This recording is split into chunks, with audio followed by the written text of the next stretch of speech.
नमस्कार दोस्तों, स्वागत है आप सभी का। आज हम आरपीएससी द्वारा आयोजित जो एसआई भर्ती परीक्षा है 2025, इसमें जो पेपर सेकंड है आपका जीके वाला पार्ट, उसमें इंडियन हिस्ट्री और इंडियन हिस्ट्री में भी मॉडर्न हिस्ट्री स्टार्ट करने जा रहे हैं। मॉडर्न हिस्ट्री का सिलेबस आपके सामने है और यहाँ हम देखें तो middle of the 18th century से प्रेजेंट टाइम तक की मॉडर्न हिस्ट्री की बात की गई है। इसके बाद में फ्रीडम स्ट्रगल हम डिस्कस करेंगे, इंडियन नेशनल मूवमेंट के बारे में दे रखा है, इसके वेरियस स्टेजेस जो भी हम धीरे धीरे स्टेप बाय स्टेप डिस्कस करेंगे। इसके आगे कुछ सामाजिक और धार्मिक रिफॉर्म्स मूवमेंट है 19 और 20 सेंचुरी के। इसके बाद आज़ादी के बाद की भी बातें करी है, जैसे एकीकरण वगैरह है, तो वो भी हम सिलेबस के अकॉर्डिंग डिस्कस करेंगे। एक फेमस हिस्टोरियन हुए थे मिल नाम के, उन्होंने इंडियन हिस्ट्री को जो है 3 पार्ट्स में डिवाइडेड किया था, एंशिएंट, मिडाइवल एंड मॉडर्न। तो जो एंशिएंट हिस्ट्री है उसके सोर्स हमें 2600 बीसी से मिलते हैं, यानी कि हमारी एंशिएंट हिस्ट्री जो है 2600 बीसी से शुरू होती है, ये लगभग जाती है 712 या 1192 बीसी तक। 712 जब मोहम्मद बिन कासिम का सिंध पर अधिकार होता है उसको गिनते हैं, और कुछ लोग 1992 यानी कि तराइन के युद्ध को गिनते हैं। उसके बाद में जो मिडाइवल हिस्ट्री है उसका कालक्रम 1712 से 712 से 1707 या 1757। कुछ इतिहासकार का मानना है जब औरंगज़ेब की डेथ होती है तब से मॉडर्न हिस्ट्री स्टार्ट गिनी जाती है, और किन्हीं इतिहासकारों का मानना है कि 1757 यानी कि प्लासी के युद्ध से जो है मॉडर्न हिस्ट्री स्टार्ट होती है। ठीक है, तो आगे देखते हैं। ये मील डिस्कस कर लिया हमने, 2600 बीसी से एंशिएंट 1712 तक, और मिडाइवल जो है 1712 1192 से लेकर 1707 या 1757 तक। ठीक है, ये क्रोनोलॉजी दे रखी है, कालक्रम। ये वैसे तो हम एंशिएंट हिस्ट्री में डिस्कस करेंगे इसे, पर फिर भी थोड़ा सा देख लेते हैं कि जो सिंधु घाटी सभ्यता है वो 2600 बीसी से स्टार्ट होकर 1900 बीसी तक चली थी। इसके बाद में पोस्ट हड़प्पन पीरियड आ गया था, जिसे डार्क एज इसलिए कहते हैं क्योंकि 1900 से 1500 जो ये पोस्ट हड़प्पन पीरियड है, इससे रिलेटेड हमें कोई सोर्स मिलता नहीं है।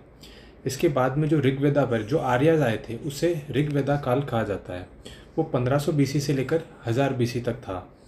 आर्या कहाँ से आए थे ये अभी तक मतभेद ही है, और पोस्ट वैदिक जो आर्या के बाद का काल था वो पोस्ट वैदिक एरा है, और इस एरा के अंदर मेन सबसे चीज़ हुई थी वो है आयरन ओर। आयरन ओर की जो है डिस्कवरी यहाँ हो चुकी थी। आयरन ओर की डिस्कवरी से सीधा मतलब है कि लोग जो है कृषि और वॉर स्टार्ट हो गए थे। कृषि जो है औजारों से की जाने लगी, और वॉर जो है, वॉर का मतलब है लोग अपनी अपनी टेरिटरी स्टैब्लिश करने लगे। टेरिटरी स्टैब्लिश करने लग गए तो वो बड़ी होती गई और धीरे धीरे जनपद और महाजनपद के नाम से कहलाई। जो अगला काल है वो हमारा महाजनपद काल ही है, और इसके अंदर जो सबसे फली फूली जो सबसे ज़्यादा डेवलप हुई वो मौर्यन डायनेस्टी थी। तो मौर्यन डायनेस्टी का अलग से काल है, और जब मौर्यन डायनेस्टी बिखरने लगी तो हम देखेंगे कि यहाँ जो पैरेलली काफ़ी अलग अलग डायनेस्टीज़ ग्रोथ हुई, जिसे हम पोस्ट मौर्यन पीरियड के नाम से जानते हैं। इसके बाद में गुप्ता फिर अच्छे खासे डेवलप हुए, फिर हर्षवर्धन। तो ये हर्षवर्धन इंडस वैली सिविलाइजेशन से लेकर जो हर्षवर्धन काल है, इसे हम एंशिएंट हिस्ट्री में काउंट करते हैं। ये सब हम एंशिएंट हिस्ट्री में और अच्छे से डिस्क्राइब करेंगे, देखेंगे किसकी क्या विशेषता रही है। इसके बाद आता है आपका राजपूत एरा। राजपूत एरा की खास बात है कि ये कुछ फीचर्स तो एंशिएंट हिस्ट्री के रखता है, कुछ मिडाइवल हिस्ट्री के भी रखता है। राजपूत एरा का जो सबसे इम्पोर्टेंट पार्ट है वो है ट्राईपार्टाइट कॉन्फ्लिक्ट। ये लगभग हुआ था कन्नौज के बीच में। कन्नौज यहाँ से जो है गुर्जर प्रतिहार, यहाँ से पाल और यहाँ से राष्ट्रकूट, तो तीनों जो है ये कन्नौज पर अधिकार करना चाहते थे, तो ये भी हम पढ़ेंगे। इसके बाद में आता है मिडाइवल, सुल्तनत और मुगल काल, और 1707 से जो है हमारी मॉडर्न हिस्ट्री स्टार्ट हो जाती है। उससे पहले हम देखेंगे दो को बड़ी ही कॉमन टर्मिनोलॉजी से, बीसी और एडी, बिफोर क्राइस्ट। एडी को काफ़ी लोग आफ्टर डेथ मानते हैं, पर ये आफ्टर डेथ नहीं है, ये एनो डोमिनी, जिसको in the era of God भी कहते हैं। इसके अलावा दो और टर्मिनोलॉजीज हैं, बीसी मतलब बिफोर कॉमन एरा और सी मतलब कॉमन एरा। इसके बाद आता है हमारा कैलेंडर, ग्रिगोरियन कैलेंडर के नाम से जानते हैं इसको। ये वही कैलेंडर है जनवरी फरवरी वाला, और ये प्रॉप ग्रिगोरी 13 जो है इन्होंने बनाया था पहली बार 1582 और 83 में ये लॉन्च हुआ था, और 82 का कैलेंडर था ये, इसलिए हम 2 साल इसको साथ ही गिनते हैं। अब हम शुरू करते हैं हमारा पहला topic, arrival of Europeans in India. तो गाइस, इनका ऑर्डर याद करना सबसे ज़रूरी है। हम जानते हैं कि पोर्चुगीज़ जो है सबसे पहले भारत आए थे 1498 के अंदर, डच, फिर इंग्लिश, फिर डैनिश, फ्रांस और स्वीडिश। इसे मैप में देखते हैं, वो ज़्यादा क्लियर होगा। तो यह है इंडिया। यहाँ आप देखोगे पुर्तगाल सबसे पहले भारत आया था 1498 के अंदर। इसके बाद में यहाँ जर्मनी से ऊपर आप देखोगे ये है डच, जिसे नीदरलैंड भी कहा जाता है, पुराने टाइम में से हॉलैंड कहते थे। ये लगभग पुर्तगाल 104 साल तक इनका कोई कॉम्पिटिटर नहीं था। डच आए थे 1602 के अंदर। इसके बाद में ब्रिटिशर्स आ गए थे, ब्रिटिशर्स के बाद में डैनिश आ गए थे, फिर फ्रांस वाले आ गए थे, और लास्ट आए थे आपके स्वीडिश जो है सबसे लास्ट में आए थे। ये आए थे 1731 के अंदर। तो आप वापस मैप में देखिए, ये नंबर 1 पुर्तगाली, second Netherland, third British, fourth Denmark, fifth France और सिक्स्थ आपके स्वीडन। आई होप लोकेशन आपको समझ में आ गई है। इनके ईयर्स भी याद रखने थोड़े ज़रूरी हैं, खासकर ऑर्डर ज़रूरी है कि 1498 सबसे पहले पुर्तगाली आ गए थे, 1602 लगभग 104 साल का समय था जिसमें डच आए थे, नीदरलैंड, और ब्रिटिशर्स आए थे 1608 में, डैनिश 1616, 1664 में फ्रेंच, और स्वीडिश आए थे 1731 लास्ट। डिस्कस करते हैं पुर्तगाल। जो पुर्तगाली भारत में आए थे 1498, और पुर्तगालियों में जो पहला पुर्तगाली था वास्को डी गामा, जिसका नाम हम सब जानते हैं कि जो कालीकट तट है वहाँ वास्को डी गामा आए थे। वहाँ के उस टाइम के राजा थे, उनका नाम था जमोरिन समुद्र राजा था, समुद्री नाम से भी जाना जाता था, ये समुद्र का राजा कहता था खुद को। आगे हम बात करेंगे तो ये बार्थोलोमे डियाज क्या है, एक व्यक्ति हैं जिन्होंने ये जो अफ्रीका है इसका यहाँ था यूरोप का, या पुर्तगाल यहाँ पर था, यहाँ से ये ज़मीन का जो एंड पार्ट है ना यहाँ अफ्रीका का, इसको बोलते हैं केप ऑफ गुड होप। तो जो केप ऑफ गुड होप है इसको जो है इसने सबसे पहले बार्थोलोमे डियाज पहुँचे थे वहाँ तक, ठीक है। तो यहाँ लिखा हुआ है केप ऑफ गुड होप, जो डिस्कवरी किसने की थी, बार्थोलोमे डियाज ने।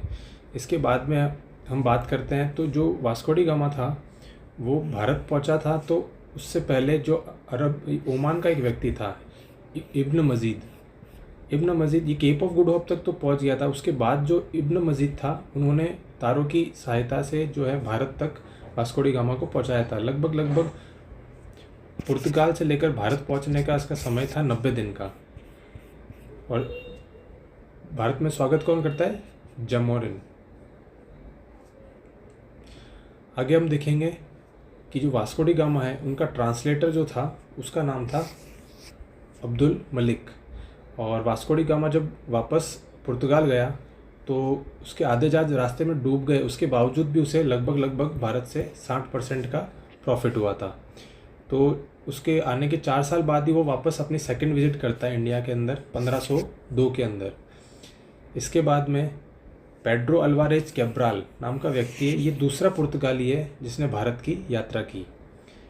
जो पुर्तगालियों की पहली फैक्ट्री थी वो 1503 के अंदर कोची में स्थापित की गई थी, और कोची में ही इन्होंने अपनी कैपिटल बना ली थी। इसके बाद में जो पहले गवर्नर बने थे पुर्तगाल के जो पहले गवर्नर थे उनका नाम था फ्रांसिस्को डी अल्मेडा फ्रांस से नहीं पुर्तगाल से ही थे। और जो सेकंड पोर्चुगीज़ गवर्नर थे उनका नाम था अल्फोंसो डी अल्बुकर बड़े फेमस हुए, इन्होंने काम किए थे पोर्चुगीज़ सरकार के लिए। तो इन्होंने real founder of Portuguese colony भी इन्हीं कहा जाता है, कि रियल फाउंडर जो भारत में स्थापित हुई थी पुर्तगाली शक्ति, उनके फाउंडर अल्बुकर को ही मेन कहा जाता है। ठीक है। अब जो ये कृष्णदेव राय हैं, इन्होंने पुर्तगाल की 2 तरह से मदद की थी। एक तो गोवा जीतने में अल्बुकर्क को मदद की थी इन्होंने। उस टाइम गोवा पर राज था बीजापुर सुल्तान का। तो ये लड़ाई हुई थी 1510 के अंदर, अल्बुकर्क और बीजापुर सुल्तान के अंदर। तो अल्बुकर्क की मदद की थी कृष्णदेव राय ने, और कृष्णदेव और अल्बुकर्क जो है गोवा पर अधिकार कर लिया था। इसके बाद जो है गोवा है 1510 के बाद में पुर्तगालियों के अधीन आ गया। दूसरी मदद जो कृष्णदेव राय ने पुर्तगालियों की थी वो है भटकल किले को बनाने के अंदर। भटकल किला कहाँ है आपका? कर्नाटक के अंदर। तो यहाँ कृष्णदेव राय ने इनकी मदद की थी। इसके बाद में जो इन्होंने पहली अपनी फैक्ट्री भी स्थापित की थी कोची में, और राजधानी बनाई थी कोची को, जो शिफ्ट हो गई थी 1530 के अंदर। कहाँ हुई थी? कोची से गोवा। तो ये करने वाले कौन थे? निनो डी कुन्हा। तो ये नाम पुर्तगाली का याद रखना है, जिसने पुर्तगालियों की राजधानी कोची से शिफ्ट करके कहाँ ले थे? गोवा। इसके बाद 1961 की बात है कि ऑपरेशन विजय जो अपनी इंडियन आर्मी ने चलाया था। पुर्तगाली, वैसे देश 1947 में आज़ाद हुआ था, पर फिर भी पुर्तगाली ने गोवा को खाली नहीं किया था। तो ऑपरेशन विजय, फोर्सफुली ये विजय ऑपरेशन हुआ था, जिसमें पुर्तगालियों को गोवा को पुर्तगालियों से फ्री कराया गया था। बात करते हैं हम कैरेक्टरिस्टिक्स या फीचर्स ऑफ पोर्चुगीज़। तो पोर्चुगीज़ के बड़े बड़े मोटे तौर पर 3 जो है आपके फीचर्स थे। एक तो थी ब्लू वाटर पॉलिसी, एक थी कार्ड सिस्टम, और एक थे अर्माडा कॉन्वे सिस्टम। तो ब्लू वाटर पॉलिसी में ये है कि वो पोर्चुगीज़ जो है खुद को समुद्र का देवता मानते थे। ठीक है, तो यही उनकी ब्लू वाटर पॉलिसी है कि समुद्र पर हमारा राज रहेगा। कार्टेज सिस्टम ये था कि समुद्र में अगर किसी को कोई भी गतिविधि करनी है तो सबसे पहले पुर्तगालियों से परमिशन लेनी पड़ेगी। हालांकि ये जो अकबर है, ये भी जब गुजरात अभियान पर गया था तो इसने भी पुर्तगालियों से समुद्र देखने के लिए परमिशन ली थी। तीसरा जो पुर्तगालियों का फीचर है वो है अर्माडा कॉन्वे व्यवस्था। अर्माडा कॉन्वे व्यवस्था बेसिकली ये है कि जो इंपोर्ट एक्सपोर्ट होता था उसमें ये सुरक्षा प्रदान करते थे। इनके कॉन्वे थे, आर्म्ड फोर्स थी, जो समुद्र में जो रास्ता जाता था उसे पायरेट से ये प्रोटेक्ट करते थे। 2-3 फैक्ट्स और हैं पुर्तगालियों से लेकर। इन्होंने अपनी पहली प्रिंटिंग प्रेस जो है गोवा में स्थापित की थी 1556 में, और तंबाकू और मक्का की खेती भी भारत में पुर्तगाली ही लेके आए थे। इसके अलावा लाल मिर्च, आलू और अनानास ये भी पुर्तगालियों की देन है।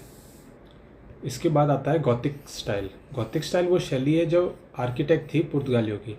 ये क्या करते थे, इसमें गॉथिक शैली में इनके रूफ जो होते थे पॉइंटेड होते थे। इसमें रूफ्स बहुत ऊंचे रूफ्स होते थे और पॉइंटेड होते थे। इसके बाद राउंड पिलर्स होते थे और इनके ऊपर बहुत ही बारीकी अलंकारी होती थी। इसको हम इमेज में देखते हैं। तो यहाँ आप देखेंगे कि कैसे हाई रूफ्स है और पॉइंटेड है यहाँ पर, और इनके जो पिलर्स होते थे बड़े, ये round pillars, high roofs, round pillars, बारीक अलंकारी। तो ये फीचर्स हैं पुर्तगाली आर्किटेक्चर के, जिसे हम गॉथिक स्टाइल बोलते हैं। चलते हैं हम वापस हमारे टॉपिक की तरफ।